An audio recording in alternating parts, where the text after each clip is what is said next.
జేబులో ఒక్క రూపాయి కూడా లేకుండా అనేక అగచాట్లు పడుతున్నారా? అయితే ఈ ఒక్క పరిహారం చేసి చూడండి చాలు.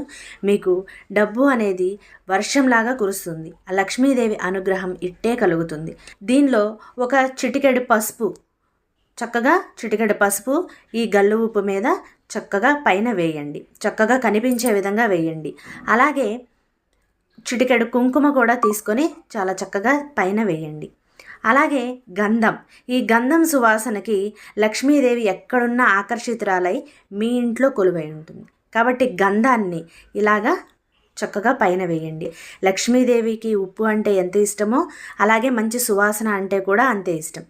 కాబట్టి ఈ ఉప్పులో ఈ గంధం అనేది ఏదైతే వేసి ఉంచామో దాని మీద ఈ రూపాయి బిళ్ళని వేసి ఉంచండి. ఇప్పుడు ఈ బౌల్ని తీసుకెళ్ళి చక్కగా మీరు పూజా గదిలో పెట్టుకోండి.